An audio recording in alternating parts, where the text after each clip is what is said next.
நம்பிக்கையோடு இருந்தால் எதுவும் சாத்தியமாகும். அதாவது அமீர் ஹஜ் பயணத்துக்காக விமான நிலையத்துக்கு வந்திருக்கிறார். ஆனால் சோதனையின் போது அவரது பேரில் ஒரு சின்ன சிக்கல் ஏற்பட்டது. அப்போது விமான அதிகாரிகள் சொன்னாங்க, சாரி, நீங்கள் இப்போ விமானத்தில் பயணம் போக முடியாது, நாங்கள் முயற்சிக்கிறோம், கொஞ்சம் காத்திருங்கள் அப்படின்னாங்க. அதுக்குள்ளே மற்ற ஹஜ் யாத்திரிகள்லாம் எல்லாரும் ஃப்ளைட்டில் ஏறி உட்காந்துட்டாங்க. கதவும் மூடப்பட்டது, ஃப்ளைட்டுடைய கதவு. ஏன்னா இவருடைய லேட் ஆகினதுனால வெயிட் பண்ண மாட்டாங்கல்ல, கதவு மூடிடுச்சு. கொஞ்சம் நேரத்துக்கு பிறகு அமீரோட பிரச்சனை தீர்க்கப்பட்டது. அந்த பாஸ்போர்ட்டை பார்த்து அவங்க பிரச்சனையை தீர்த்துட்டாங்க. ஆனால் விமானி கதவை திறக்க மறுத்து விட்டதாக. அவர் திறக்க மாட்டேன்ட்டார். ஏண்டா ஆக்சிஜன் பிரச்சனைகள்லாம் இருக்குதுல்ல, ஒரு தடவை மூடிட்டாங்கன்னாக்க அதுக்கு பேர் திரும்ப ஆக்சிஜன் ஃபுல் பண்ணோம், இப்படி பல பிரச்சனைகள்லாம் இருக்குது. அதை மனசில் வச்சுக்கிட்டு ஒரு திறக்கலை. விமான நிலையத்தில் பணியமர்த்தப்பட்ட ஒரு அதிகாரி சொல்கிறாரு அவர்கிட்ட பார்த்து, அமீர்கிட்ட பார்த்து, ஒருவேளை அல்லாஹ் உங்களுக்கு ஹஜ்ஜை முடிவு செய்யவில்லை என்று நினைத்து கொள்ளுங்கள் அப்படிங்கிறாரு. ஆனாலும் அவர் அங்கேருந்து வெளியேற தயாராக இல்லை. நான் வெளியேற மாட்டேன், நான் எப்படியும் ஹஜ் செஞ்சு ஆவேன் அப்படின்னு சொல்லிட்டு வலுக்கட்டாயமாக உட்கார்றாரு. அப்போது அதை டேக் ஆஃப் ஆன அந்த ஃப்ளைட் என்ன ஆகுதுனாக்க,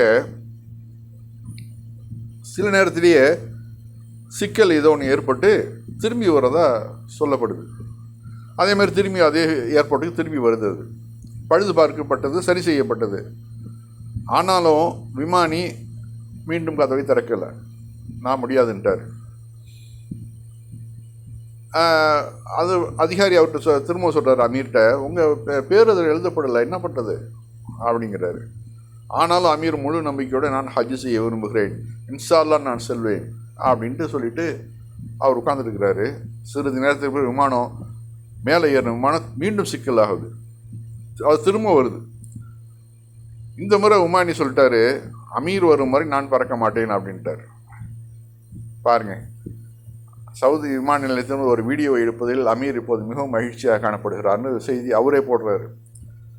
அதாவது கடைசியில் அந்த விமானி எந்த விமானி சொன்னாரோ நான் கதவை திறக்க மாட்டேன்ட்டு, அதே விமானி நான் அமீர் இல்லாமல் நான் போக மாட்டேன் அப்படின்னு சொல்லிட்டு கதவை திறந்து அவரை அழைச்சி கொண்டு போய் ஜெத்தா ஏர்போர்ட்டில் போய் இறக்கி விட்டாங்கன்னு வச்சுங்களேன்.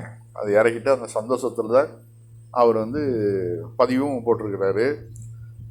இதுலேருந்து நமக்கு என்ன தெரியுது, மன உறுதி இருந்துச்சுனாக்க எந்த ஒரு காரியமும் இறைவன் நமக்கு சரியாக்கி கொடுப்பான். மனதில் உறுதி வேணும். அவர் பாருங்கள், அந்த உறுதியோடு நான் இந்த வருஷம் எப்படி ஹஜ் செய்வேன்னு சொல்லிட்டு அந்த வேகத்தில் இருந்தார்.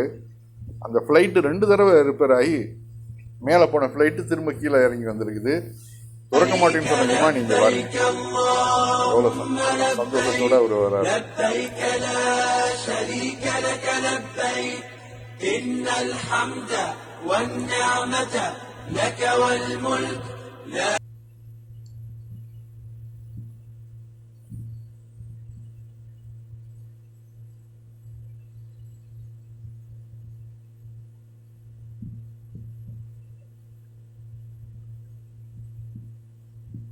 அடுத்த ஒரு செய்தி, சவுதி அரேபியாவுக்கு ஹஜ்ஜுக்காக வந்த வழியில் மொரீஷியஸில் ஹஜ் விமானம் விபத்துக்குள்ளானதில் அதில் பயணித்த 210 பேரும் உயிரிழந்தனர். ரொம்ப வருத்தமான செய்தி. ஃப்ளைட்டு மேலே பறக்கிறப்ப ரிப்பேர் ஆச்சுனாக்க யாரும் ஒன்றும் பண்ண முடியாது. அதில் 210 பேரும் உயிரிழந்துட்டாங்க. ஆனாலும் அவர்களுடைய மனதில் என்ன நினச்சிருந்தாங்க, நான் ஹஜ் செய்யணுன்னு தான் அவங்க ஏறினது. அதனால் இறைவன் அவர்களுடைய ஹஜ்ஜை கண்டிப்பாக கபூலாக்குவான். ஏன்னா அவர்கள் அதன் பிறகு பாடியெல்லாம் ரெக்கவர் பண்ணுறாங்க, ரெக்கவர் பண்ணி உரியவர்கள்ட்ட ஒப்படைக்கிறாங்க. இதுதான் சகோதரர்கள் வாழ்க்கைங்கிறது ஒரு நிமிஷத்தில் முடிஞ்சு போயிடும்.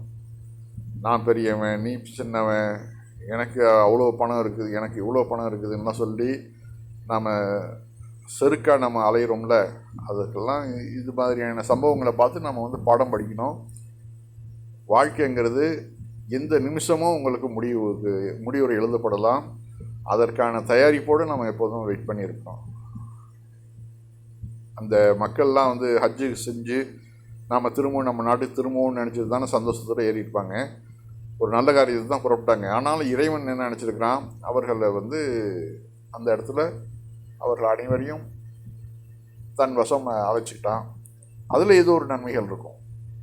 எந்த ஒரு நன்மை, எந்த ஒரு காரியம் நடந்தாலும் அதிலும் ஒரு நன்மை இருக்கும்னு நம்ம நினச்சிக்க வேண்டியது தான். இன்னா லில்லாஹி வ இன்னா இலைஹி ராஜிஊன். இறந்த அவர்களுக்கு நாம் பிரார்த்திப்போம். அவர்கள் முன் சென்று விட்டார்கள், நாம் பின் செல்ல வேணும் அப்படிங்கிற அந்த துவாவோடையும் நம்ம ஓதிட்டு, உலகமெங்கிலும் வந்து ஈரான்லேருந்து, மற்றும் எஜிப்ட்ஸ்லேருந்து, பாகிஸ்தான்லேருந்து, இந்தியாவிலேருந்து, பங்களாதேஷ்லேருந்து, ஸ்ரீலங்காவிலேருந்து மக்கள் சாரியாக வந்து குழும ஆரம்பிச்சிட்டாங்க. ரெண்டாவது, இங்கே வந்து திருட்டுத்தனமாக இங்கே சவுதியில் இருக்கிறவங்க கள்ளத்தனமாக போய் ஹஜ் செய்கிறேன்னு சொல்லிட்டு போகிறவங்கள பிடிச்சாங்கன்னா 1,00,000 ரியால் ஃபைனு. அதனால் யாரும் இந்த முயற்சியில் ஈடுபடாதீங்க.